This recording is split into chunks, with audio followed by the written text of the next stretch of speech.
நான் சூப்பரா ஒரு பாத்திரத்துக்கு இந்த நண்டு மசாலாவ மாத்திக்கிட்டேன். செம்ம சூப்பரா இருக்கும். நீங்களும் இதே மாரி ட்ரை பண்ணுங்க. அனைவருக்கும் வணக்கம். எஸ்போர்ட் தமிழ் சேனல் உங்கள் சேகர். இன்னைக்கு என்ன பார்க்க போறோம்னா, செம்ம டேஸ்ட்டா நண்டு மசாலா பண்ண போறோம். சமைக்கிறோம், ருசிக்கிறோம் வாங்க.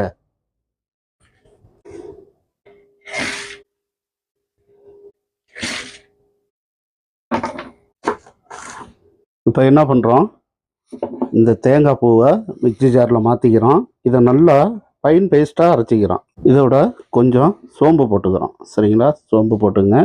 2 பச்சை மிளகாய். சரிங்களா? இதை நல்லா தண்ணி ஊற்றி ஃபைன் பேஸ்ட்டாக அரைச்சிக்கிறோம். கொஞ்சமாக தண்ணி ஊற்றிங்க, போதும். இதை நல்லா அரைச்சி எடுத்துக்கிறோம். அடுப்பை பற்ற வச்சுக்கிறோம்.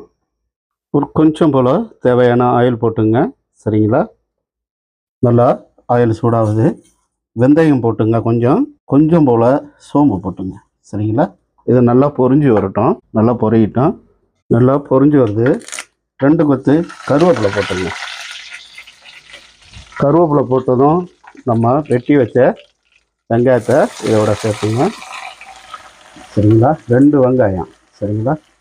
நல்லா பொடுசாக கட் பண்ணிங்க. இந்த ஆயிலில் நல்லா கொஞ்சம் கலர் மாறட்டும். நல்லா கொஞ்சம் சில்வர் கலர் வரட்டும். சூப்பராக இருக்கும் இந்த நண்டு மசாலா. இந்த நண்டு மசாலா இதே மாதிரி செஞ்சு சாப்பிட்டு பாருங்கள். செம்ம டேஸ்ட்டாக இருக்கும். அதாவது நண்டு மசாலாவில் 2 விதம் இருக்குது. ஒன்று புளி கரைச்சி ஊற்றி செய்கிறது, இன்னொன்று தேங்காய் பால் ஊற்றி செய்கிறது. நம்ம தேங்காய் பால் ஊற்றி தான் செய்கிறோம். சரிங்களா? இதே மாதிரி நல்லா கொஞ்சம் கலர் மாறட்டும். 3 பச்சை மிளகாய் நறுக்கி வச்சதை இதோட போட்டுங்க. இந்த வெங்காயம் நல்லா ஒரு சில்வர் கலர் வரணும். சரிங்களா? பலன்னு இருக்கணும். இப்போ நம்ம தக்காளி சேர்த்துக்கிறோம். சரிங்களா? நல்லா பருத்தி வருங்க. நான் கொஞ்சம் போல் 3/4 டீஸ்பூனு உப்பு போட்டுக்கிறேன். உப்பு போட்டதும் தக்காளி நல்லா மசிய ஆரம்பிச்சிடும், நல்லா கரையும். கொஞ்சம் போல் மஞ்சள்தூள் போட்டுங்க. சரிங்களா? அதையும் நல்லா பரட்டி விடணும். இப்போ என்ன பண்ணுறோம்னா, மல்லித்தூள் 1 டீஸ்பூன் போட்டுங்க. கரம் மசாலா 1 டீஸ்பூன் போட்டுங்க, போதும். 1/2 டீஸ்பூனு மிளகாத்தூள் போட்டுங்க. சரிங்களா? போதும். நல்லா இந்த மசாலாவை பரட்டி விடுங்க. சரிங்களா?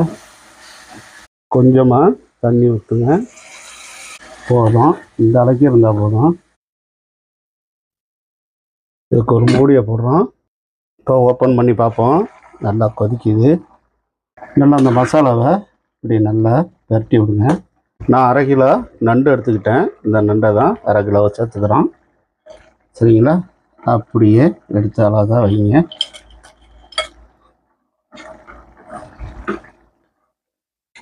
மசாலாவோட நல்லா பரட்டி விடுறோம். சரிங்களா? இந்த நண்டை அப்படியே பரட்டி விடுங்க. அப்படியே மூழ்கி இருக்கட்டும். ஒரு மூடியை போடுறோம். நல்லா கொதிக்க நல்லா வெந்து வரட்டும். இப்போ ஓப்பன் பண்ணி பார்ப்போம். நல்லா கொதித்து வர்றாங்க. கொதிக்கிட்டோம். சரிங்களா? பொறுமையாக பரட்டி விடுங்க. போனோமா தேங்காவை இதோட சேர்த்துங்க.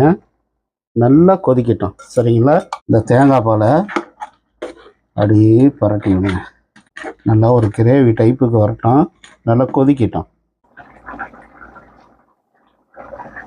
நல்லா சூப்பராக நமக்கு நல்லா கிரேவி ரெடி ஆயிடுச்சு. சரிங்களா? அருமையான கிரேவி ரெடி ஆயிடுச்சு. இப்போ என்ன பண்ணுறோம்னா, இதுக்கு தேவையான பெப்பர் போட்டுக்கிறோம். சரிங்களா? ஒரே பெப்பர் போட்டு கொஞ்சம் மல்லித்தழை போட்டுக்கிறோம். சரிங்களா? நல்லா பரட்டி விடுங்க. 1 டீஸ்பூன் எடுத்து பெப்பர் தூள் போட்டுங்க, போதும்.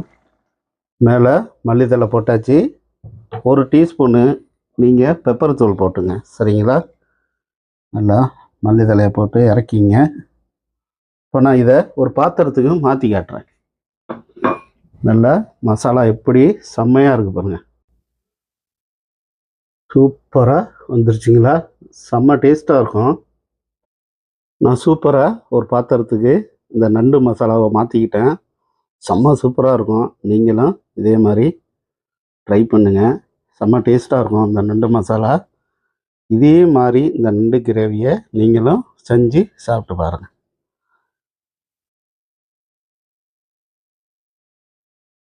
இதே மாதிரி நீங்களும் இந்த நண்டு மசாலா செஞ்சு பாருங்கள். செம்ம டேஸ்ட்டாக இருக்கும், வேறு லெவலாக இருக்கும். எஸ்போர்ட் சேனலுக்கு சப்ஸ்கிரைப் பண்ணுங்கள், லைக் பண்ணுங்கள். Okay bye. உங்கள் சேகர்.